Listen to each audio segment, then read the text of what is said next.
Hey, everyone. Andy Hall, the Disappointed Cat Morning Show. That's my Will Shatner impersonation, I guess. I don't know. Stories we're going over. Religious Supreme Court of the United States. Religious SCOTUS.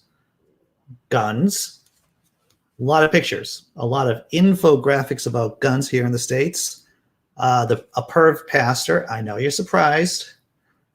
Bernie Sanders responds to the situation with Amazon crushing the union.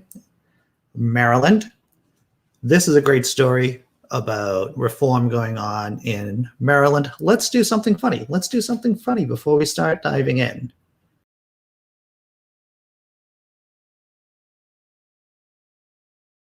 My friends are like, hey, now that we're all vaccinated, we should go out.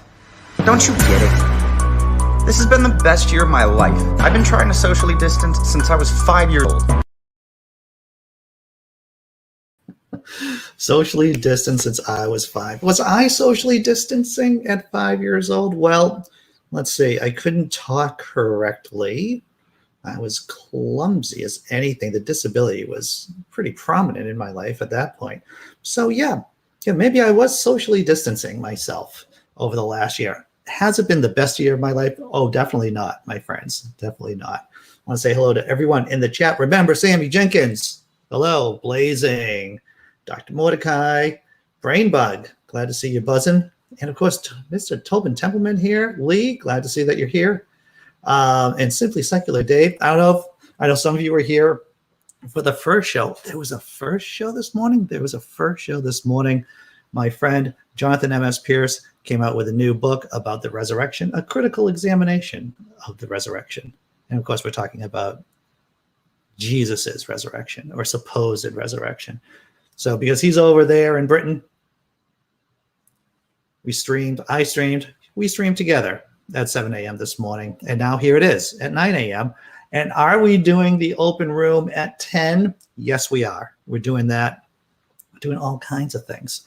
I hope everyone had a good weekend. And this is just the basic question, right? The Monday question. How was your weekend, everyone? How was your weekend? My weekend, it was busy.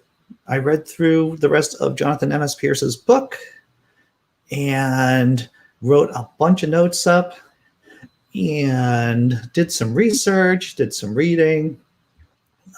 Busy. YouTube didn't tell you about this. I'm sorry to hear that. Remember, it's yes. Excuse me. Wow, coughing in my coffee, coughing in your ears, in your faces. Sorry about that, everyone. So yeah, it was a good conversation. Jonathan M.S. Pierce was a school teacher, and he's an author, and he blogs over on Pathos at A Tippling Philosopher. Great guy, able to explain complicated ideas in simplistic ways. Hey, David Paul, glad to see you. So my weekend, what was I doing over the weekend? I feel like I should have been, I feel like I did stuff. I'm almost finished with WandaVision. I don't know if anyone's watching WandaVision. I only have like 2 episodes left. Started watching City on the Hill, the Showtime series with Kevin Bacon. Has anyone else noticed that Kevin Bacon's looking more like Gary Oldman these days? And wow, a lot of what I did over the weekend was reading and watching TV, watching videos. That's really what I've been doing. Ideas, exactly, imaginary God. You take the boy out of Boston, but you can't take the Boston out of the boy. Oh, you have 2 episodes left too, huh? Very good. Yeah. It's been a very enjoyable series for me so far. Listen to me. Ideas. That's right. My ears have ideas. All right. So that's what I was up to over the weekend. And what do I have later on today? I'm glad that you asked. I actually have a job interview thing at noontime. Cat update. I'm sure you're all interested on the cat drama going on here.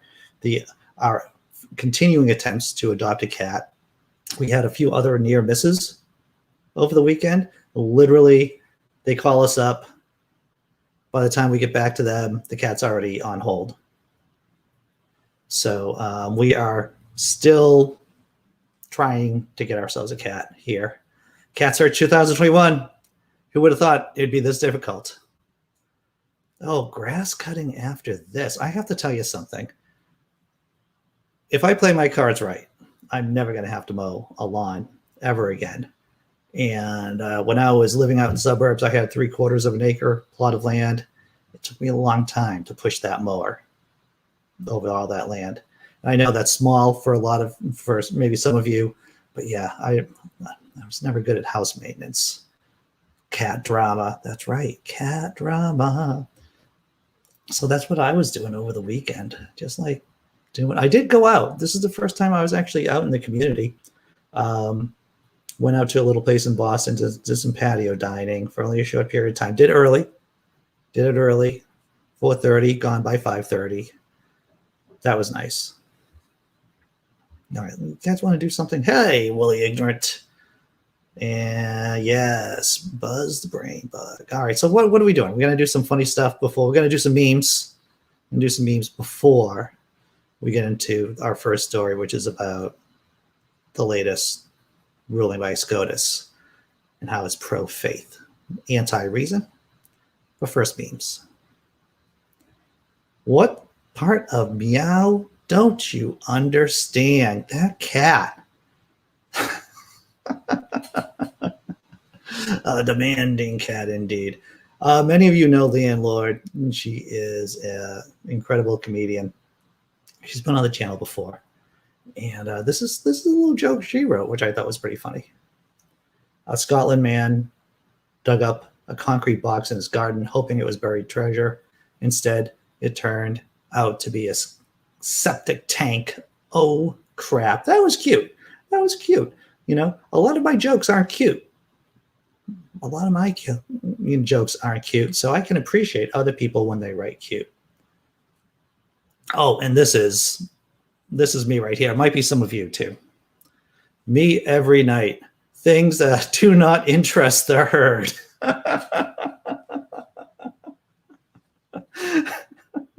Oh, yes. I believe that this is part of my huge popularity here on YouTube. Stuff that does not interest the herd. Things that I care about that I feel are important. And when you think about it, they really are important. But are they of interest to many? No, probably not. Check out the chat before we go on. That's a dirty joke. Oh, blazing. True enough. I love memes too. I made a couple of good memes over the weekend with some of your help, of course. I did this, which I'll share with you tomorrow. But I'm digressing. Let's talk about SCOTUS, right? Yeah. Donald J. Trump. Every single time I hear that Donald J. Trump got 3 Supreme Court justices, 3. That doesn't, I always have to read it again. It's like 3? He got 3? Supreme Court rules for worshipers against California COVID restrictions. For the 5th time, the U.S. Supreme Court has sided with religious adherents and against California's COVID-19 restrictions. This time, the court barred the state from enforcing a rule that now limits both religious and non-religious gatherings in homes to no more than 3 households. The court's unsigned order came on a 5-4 vote. Chief Justice Roberts cast his lot with the dissenters, but failed to join their opinion. He noted simply that he would have left the lower court order intact. A panel of the Ninth Circuit Court of Appeals ruled that because the state treated both secular and non-secular groups alike when it came to home gatherings, the state restriction was constitutional. The appeals court panel declined to temporarily block its own order pending appeal. But even as home worshipers appealed to the Supreme Court, the state said it was in the process of modifying its rules as part of an ongoing process of easing restrictions by April 15th. None of that satisfied the Supreme Court majority, including fascist justices. I just threw the fascist part in there, everyone. Fascist justices Clarence Thomas, Samuel Alito, and Donald Trump's, this is the pain. This is when the pain comes in. 3 appointees, Neil Gorsuch, Brett Kavanaugh, and Amy Coney Barrett. Every single time I hear that, three justices. The court has done an about-face on these issues involving worship in churches, synagogues, mosques, and now homes since the arrival of Justice Barrett. Until early 2021, after her arrival, the court, by 5-4 votes, had generally deferred to the judgments of health departments and scientists when it came to state COVID-19 restrictions. Back then, it was Chief Justice Robert who cast the fifth and deciding vote, but now it's Barrett with Roberts in the minority. Amy Barrett. So, yeah, you put a religious fanatic on the court, then, yeah, I guess the court's going to go towards religious fanaticism. Who would have thought that would happen? Who would have thought that would happen? I just thank my fictitious God that Trump didn't get a second term. Oh, blindingly. That describes me for sure. Yeah, every single time. Right. Oh, 3 justices. 3 justices. I would hope that Democrats, that the DNC, that state parties, local parties just energize the Democratic base on Supreme Court justices.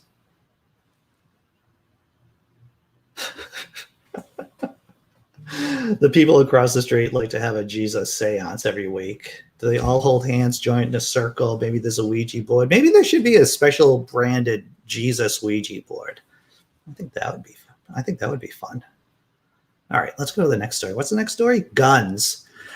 We've been talking about guns. And I'll tell you a little dirty secret, just between you, me, and the rest of the internet. You know, this after show that we've been doing, this open room where people just come in and we talk about anything really that comes up, is awesome.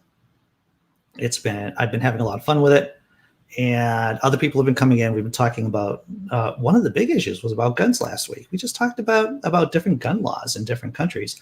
And this is what's great about the community in this show, is that we have so many people from Commonwealth countries, from people who aren't here in the States, that we can compare and contrast the insanity of guns here in the United States of America with other countries. All right.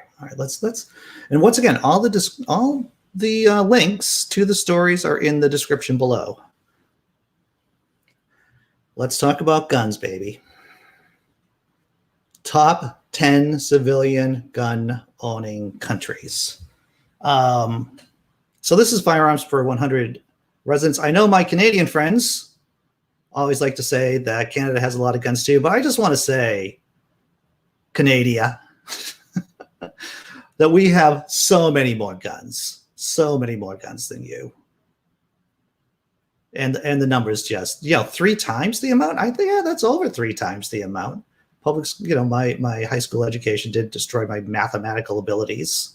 So yeah, per 100 residents, the U.S. has 3 times the amount of guns that Canadians have. Well, let's look at the other countries that have a lot of guns. Let's see what kind of successful countries are right next to us in terms of having guns for the citizens. Yemen, Serbia, Montenegro, Well, there you go. Yeah, Canada blew the doors right off in terms of guns with civilians. Check out the comments. Canada. That's right. Simply Secular Dave. Canada. That's only civilians. Blazing. So you incorporate the civilian. You incorporate the guns the cops have. The number would be astronomical. Sun's out, guns out. Yeah. There's no such thing as Canadian. All right. Let's go to the next. We've got a bunch of these infographics here on gun ownership. An international comparison of gun-related killings as a percentage of all homicides. So you can, the 2019 U.S., 73% of all homicides. We'll go with homicides.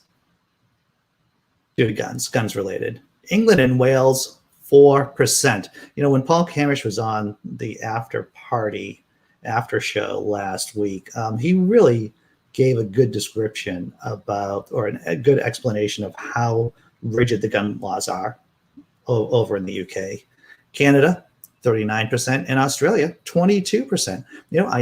I am curious about Australia. I wouldn't have thought that they have so many gun-related homicides.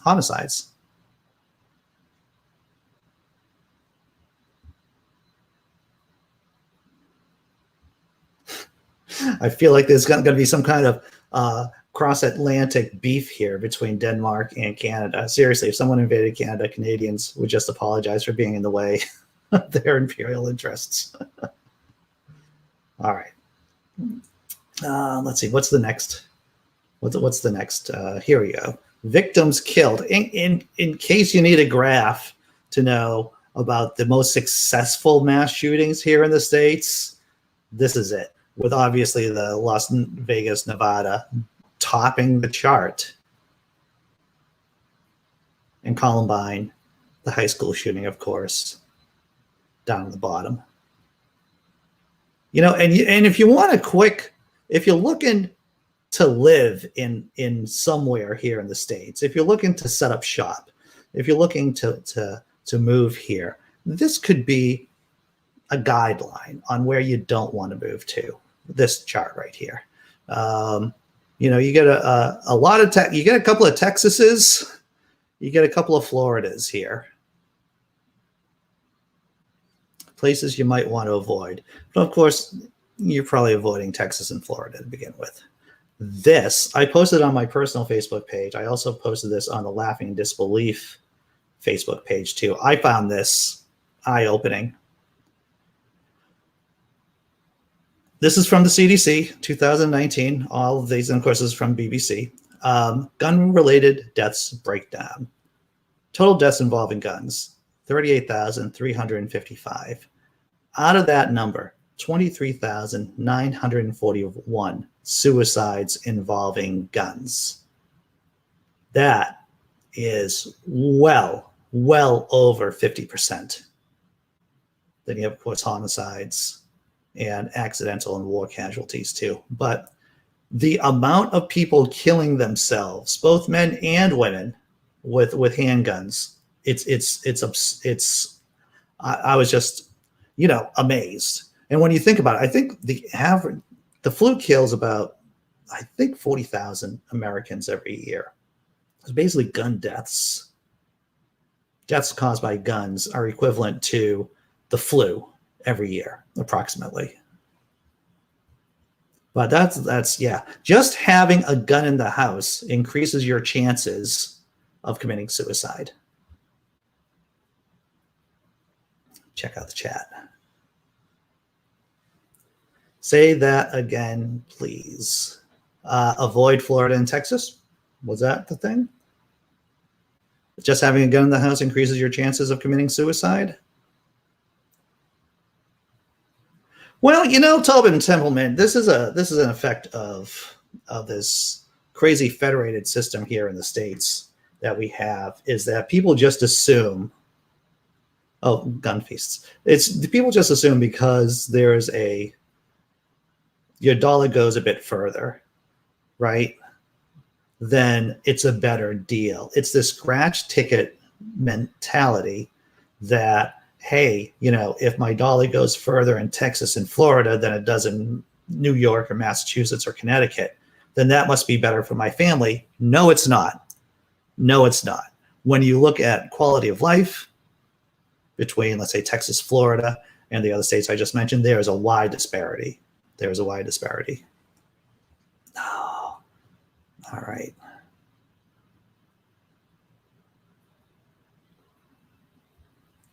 I don't know how I feel about the statistic because they didn't feel like committing suicide because they had a gun. Statistically speaking, and maybe I'll bring this up on the show tomorrow about ceteris paribus, all things being equal, you're more likely to kill yourself just by having a gun in the house.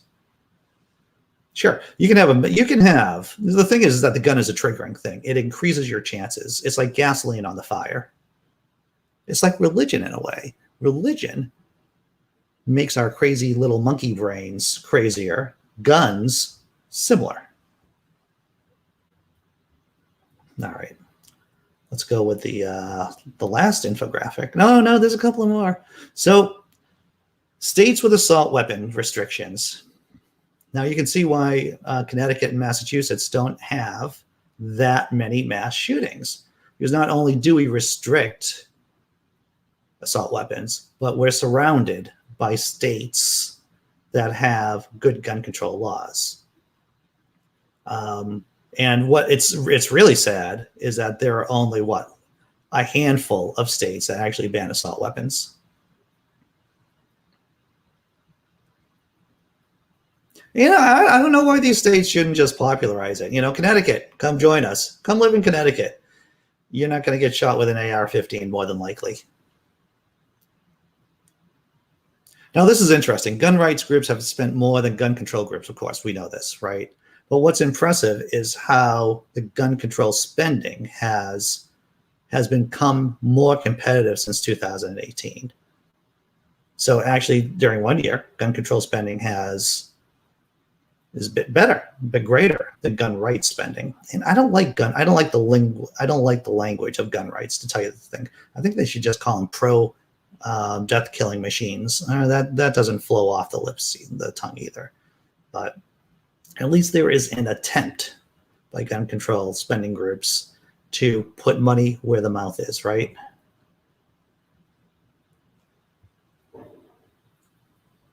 Yeah, but there's a difference too. There is a quantitative difference, Blazing, that you're more likely to shoot and to commit suicide, to actually go through the act itself. I believe, from what I understand of the data. Like I said, I'm going to find the data tomorrow and show it and share it with you. Yeah, don't move here. Oh, and in Texas, the healthcare service here are horrible, especially if you're not upper class. That's right. Pro murder, death kill. Indeed. Pro murder, death kill. It seems strange that many states in the union here are very pro murder, death kill. And this is what I've said before on this show, on other channels, is that really the United States of America, we are in this death fight, this battle between this kind of punishing model for our nation versus a nurturing model. And the punishment model, it's all about incarceration. It's about punishing people. It's about treating public health issues as crime issues. And the nurturing model is like, hey, maybe everyone should have health insurance. Maybe we should have real workers' rights. Maybe people should be paid a living wage. He was in Adam Lanza.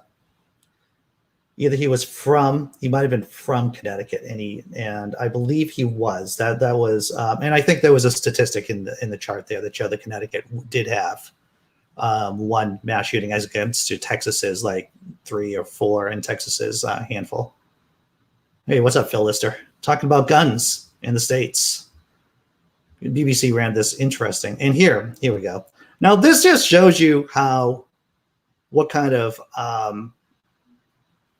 brainwashing a lot of Americans have about attitudes to gun control laws. So the question was, should they be made more strict, kept now, or made less strict? So, 37% as of 2020 think they should be just kept where they are now, and less strict, it's about, so let's say 47. 46% of the country, almost half of the country, is insane and thinks that they should be less strict, or gun control measures should be kept as they are right now, which are useless in most states. And less than 60% of Americans, 58% maybe, think that more strict gun control legislation is the answer, which it is the answer, or part of the answer. Just popping in. Hey, Jesse Bear, how you doing?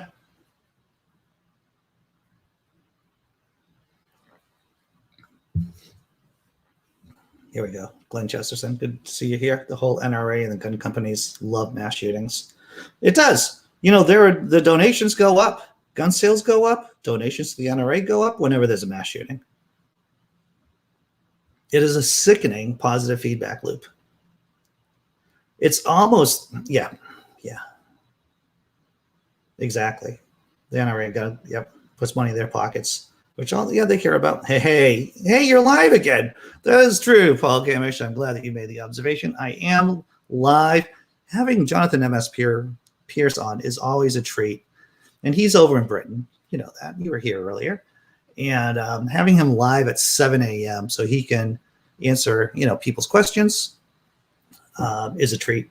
And so, I'm streaming 3 times today, 7 to 8, talking about the resurrection, debunking the resurrection, 9 to 10, of course, for this show, and then the open room from 10 to 11. Not doing Jenga today, people. Not doing Jenga today. 3 hours of streaming is enough for me. Phil Lister says the NRA national defense argument is nonsense. Yeah, of course it is.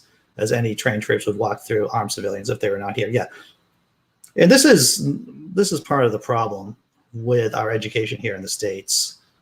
I think a lot of people believe that the United States of America won the Revolutionary War because of the militia system here. Not really. Not so much. French help.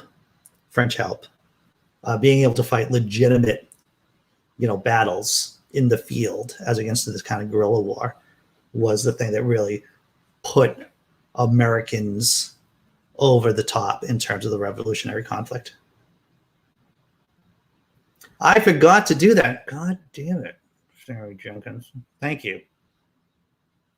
I'm going to have to do that. Maybe I'll do that while I play a video about Bernie Sanders, which I'll do later on. Thank you for telling me. Much appreciated. I was really busy doing things with my brain this weekend. Halftime show? Let's do halftime show.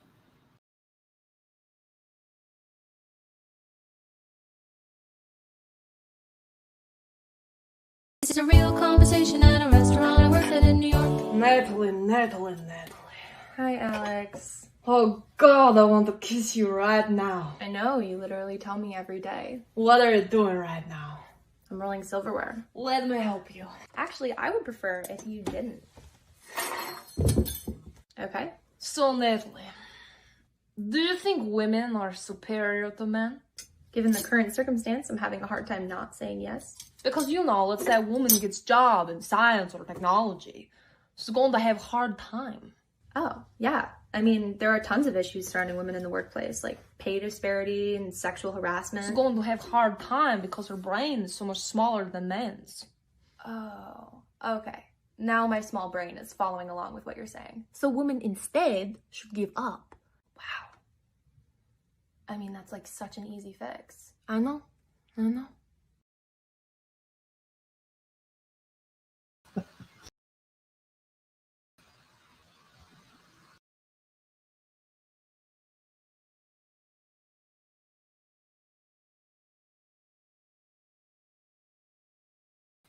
All right, I was frozen for a minute. There were some technical difficulties here. I am back. Brain bug. True that. Brains. Yep. Both had a huge impact indeed. So I really like that video. I think she might have went from a French to a Russian accent mid bit, but I don't care. I liked it so much. And having worked in the restaurant business, you have all kinds of crazy conversations, and you see crazy stuff happening too, which I'm not going to get into because I'm not going to incriminate myself, and this is not the forum for it. Right, simply secular. The whole thing just froze for a few minutes. Thank my fictitious God that it unfroze. So what? Oh, Perv Pastor.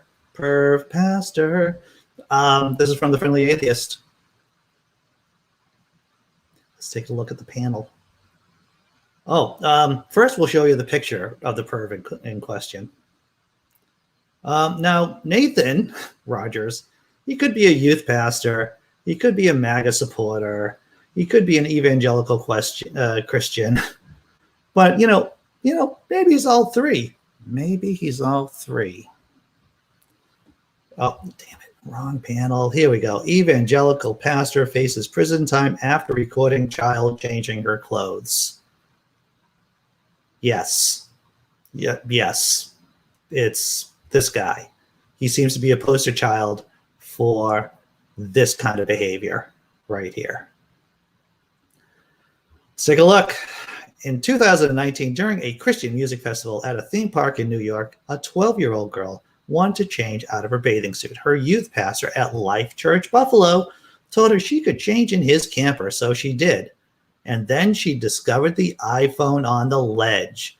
The victim looked at the iPhone and discovered it had been recording for about 13 minutes. After deleting the video of her changing, the victim placed the iPhone on the ledge. The victim next discovered a second iPhone hidden in the sheets on the bed. She also deleted that video as well, replaced the device, and left the camper. The victim called her mother to tell her what happened. So this guy had two cell phones, one just out in the open, apparently. So it makes you wonder if he'd done that kind of thing before, if he had already photographed, videoed a bunch of young girls doing that. All right, let's take a look. Still the wrong panel, Andy. Here we go. When the police arrived, the pastor, Nathan L. Rogers, immediately broke down. Uniformed personnel led by an investigator with the Genesee County Sheriff's Office approached Rogers that same day and asked him if they knew why they were there.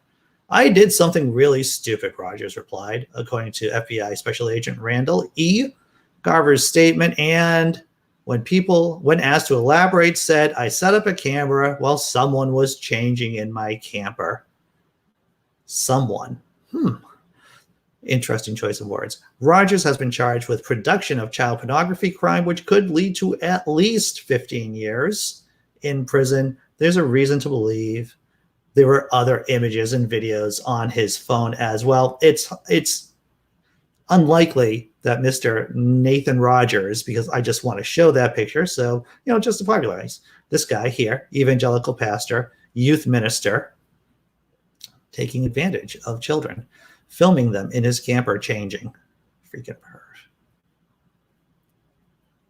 What a charming pastor, indeed.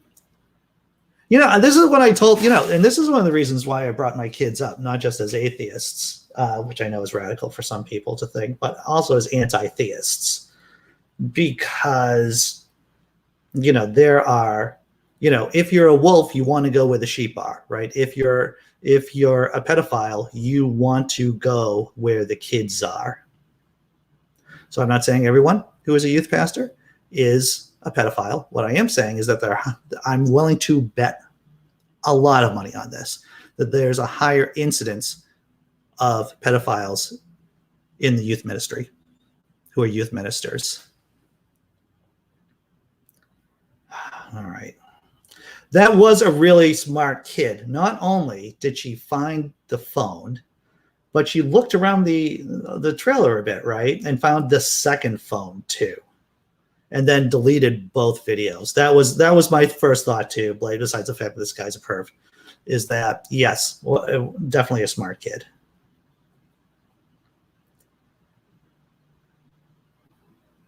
And, I always forget to plug my material. Hey, please consider, thank you, Tobin. Yeah, right? Thank you for the plug on the Patreon. And hitting the thumbs up too, man. This is my second cup of coffee, brain bug. This might be a 4-cup of coffee day. I don't know.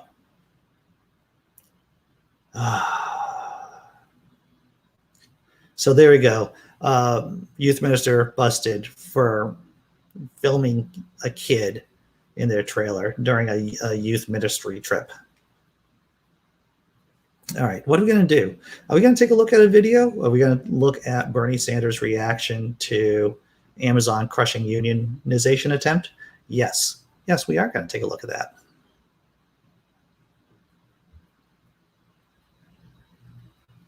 Senator, good to have you here. I was disappointed, but I was actually a little bit surprised that Amazon was so successful in its efforts. And I want to make that clear. This wasn't just workers who decided to vote on something. Amazon played a remarkable role, including requiring people to attend meetings and sort of intimidating them with the idea that if you unionize, our costs will go up and we may have to lay some of you off. Look, Ali, you've got to give enormous credit to the courage of the workers in Bessemer, Alabama. Here you are in an anti-union state. You're taking on one of the largest, most profitable corporations in the country, the wealthiest guy in the world. And you are living under terrible working conditions. I was down there. These people are monitored from the moment they get on the job. It is very hot. It is a huge facility. They got a half-hour break for lunch, and it takes them 10 minutes to walk to the break room. And all they wanted was the opportunity to sit down and negotiate better wages, better working conditions. And Bezos and the company spent a huge amount of money to defeat that effort. And that tells me that among many other things, we need strong pro-labor legislation, which says that workers in America must have the constitutional right to form a union. And right now it is so difficult, whether it's Amazon, whether it is Walmart, whether it is any one of these large corporations. Companies have so much power to threaten and intimidate, to put people into closed rooms and to tell them over and over again how terrible unions are. We've got to change that. I want to ask you what model you use for that, because you talk about being in an anti-union state and the fact that so many companies are anti-union, but it doesn't have to be that way. If you look at Germany, for instance, union members have a seat at the board, so decisions don't tend to be made excluding workers. You don't have this animus relationship between union members and workers versus the company. This is fixable. Absolutely, and it's not only that in Germany workers are members of boards of large corporations. What we are seeing in Vermont, by the way, and around this country, are workers buying out companies themselves and having workers cooperatives. Here is the bottom line. You know, in the 21st century, we have got to rethink the role of workers. And workers are not just simply cogs in the machine. They're not just robots. These are human beings who should have some say about what happens to them 8 hours a day, or in the case of Amazon, literally 10 hours a day.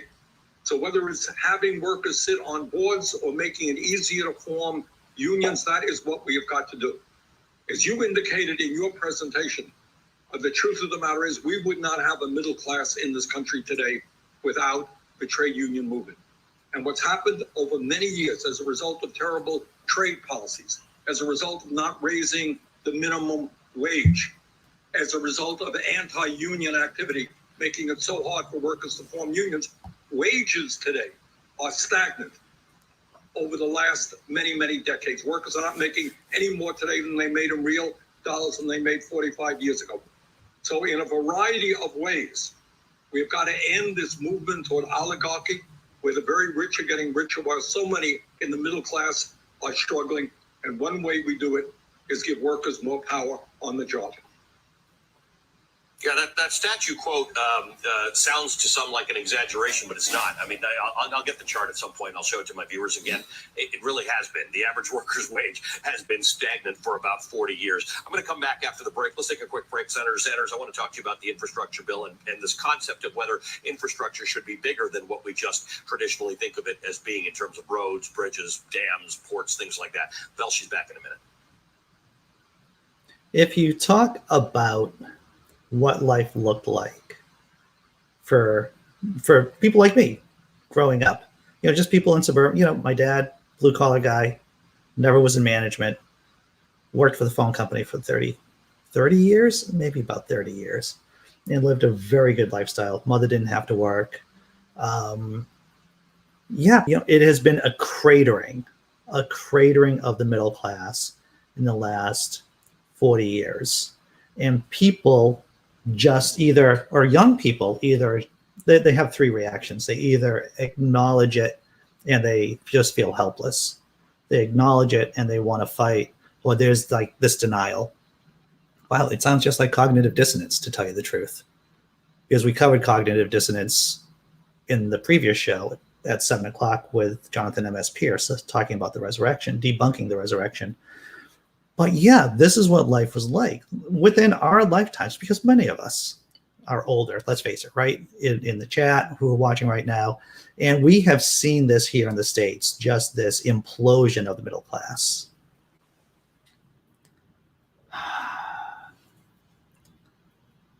All right. All right, so what are we doing next? What are we doing next? So yes, so basically, if you haven't heard, now you know. The union vote did not go well for unionists. Sounds very Confederate Union, U.S. Civil War-ish, which maybe it is. All right, what's the last story? A bit of sunshine and puppy dogs. Good news, everyone, about police reform in Maryland. Maryland legislators passed landmark police reform package into law, overriding the Republican, of course he's Republican, Governor Hogan's vetoes. F Governor Hogan, F Republicans. Here we go. All right, so once again, links are in the description. This is a very long article. I'm condensing it into bite-sized pieces. The legislation will overhaul the disciplinary process for officers accused of misconduct, allow public scrutiny of complaints and internal affairs files, and create a new legal standard requiring that police use only necessary and proportional force. Officers who use excessive force will face additional criminal penalties, including up to 10 years in prison. Also, police will be limited on when they can obtain so-called no-knock warrants or raid homes at night. So let's just look at this. Allow public scrutiny of complaints and earn internal affairs files. And cops can face criminal penalties in Maryland. And this isn't just pie in the sky stuff. This was already passed. House Delegate Speaker Adrian A. Jones, a Baltimore County Democrat, sponsored key portions of the package. Now, for the first time in our nation's history, the rights of officers will not be held above the rights of citizens, and policing in Maryland will be transparent and citizen-centered, she said.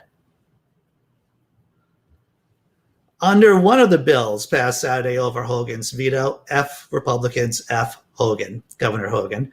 I'm just going to say this over and over again. Complaints against officers, even those rejected by internal affairs investigators as baseless, will become public records and subject to potential release. Supporters like Carter have argued that essential to pulling back a veil of secrecy over police discipline and making sure agencies hold officers accountable for misconduct.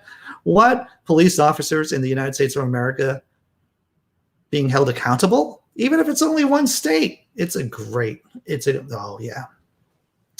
Among other far-reaching provisions passed over Hogan's veto, F Hogan, F Republicans, is the repeal of Maryland's law enforcement officers' bills of a 1974 law that guarantees job protections and due process for officers accused of wrongdoing that critics have long alleged shields officers from accountability and has been against the biggest impediments to reform.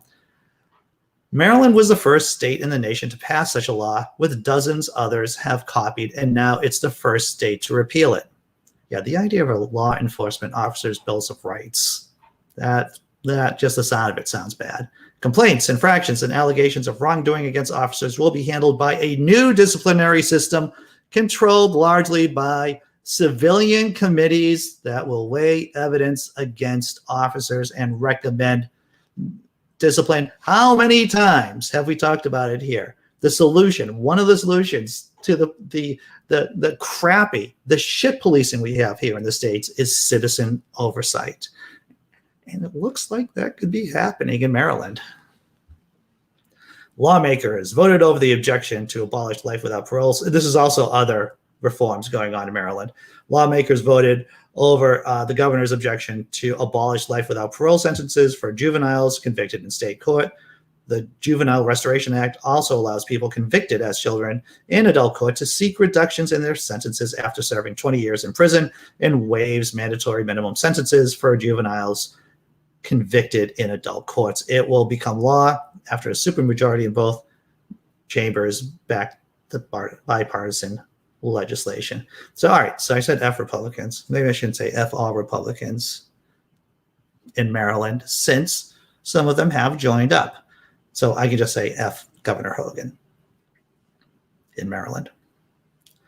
Senator Chris West, a Baltimore County Republican who sponsored the legislation with Democratic delegate Jazz Lewis of Prince George's County, said no criminal would be automatically released under the legislation. This is not a get out of jail free card, he said. He argued that condemning teenagers to die in prison amounted to an injustice. You think someone who's 16 years old should be spending their life in prison? People can change. Redemption is possible. When that happens, as a society, we should rejoice, West said. Keeping someone in prison who committed a youthful crime and has spent decades behind bars, but has transformed his life and is no longer a threat to society, it's hard to defend. We should be willing to give such a person a second chance. The governor also attempted to block legislation that expands when contractors are required. Let me say this sentence again. The governor also attempted to block legislation that expands when contractors are required to pay prevailing wages on government-funded construction work. Lawmakers in both chambers also voted to override the veto. So what do we have? We have the greater worker protections for companies involved in contracts with the state. We have juvenile justice reform, and we have civilian oversight over the police in Maryland. It's like Christmas morning if you're in Maryland. It does put down the challenge for other states. We should be doing similar to things like Maryland. Is Maryland really a place? Yes, named after Queen Mary, I believe. I mean, if most Americans can't identify it on a map, does it count? Good point, Simply Secular Dave. Voodoo economics, Glenn Chesterton. Voodoo economics. Trickle down, yeah.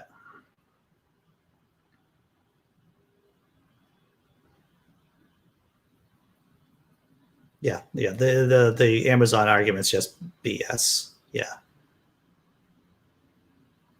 Oh, well, Brainbug, I'm with you with this. You know, I am hoping that there is just waves of people who want to unionize, workers who are pushing for unionization. All right, let's see what we got. All right, I think we just covered everything. Did we cover everything? That's pretty good. Let's do something funny, and then we're going to put a bow on this show.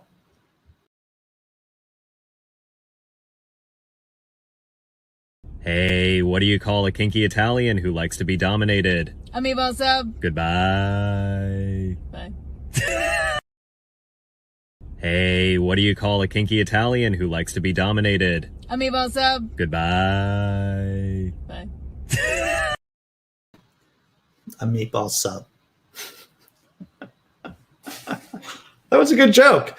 That was a good joke. That was a good joke. COVID negative. That's good, right, Jesse Beer? Congratulations. And you get to celebrate with a cup of coffee or tea. It could be either, right? Or some kind of tea, some kind of coffee. It could be some kind of soda too, I imagine, or pop. So that's it, everyone. So what did we cover today on the show? Religious SCOTUS ruling, pro-religion. Who would have thought that? Guns, crazy infographic on guns. The pastor who was filming a 12-year-old girl undressing in his camper. Youth minister, of course. Bernie Sanders' response to Amazon crushing union attempt. The recent union attempt. And the state of Maryland doing some incredible reforms that actually is going to mean something and benefit the entire state. Citizen oversight of the police force. Pretty incredible. A covfefe a day keeps the doctor away. That's right. So I am doing the open room. I did, let me throw the link down here in the chat one more time. So that is the link for the after party, after show, which starts at 10 o'clock. So if you all want to come in, it's an open room. We can talk about anything you want to. I'm going to show my thank you video for patrons and supporters. Thank you very much for your support. It is greatly appreciated. And let's do the thank you video.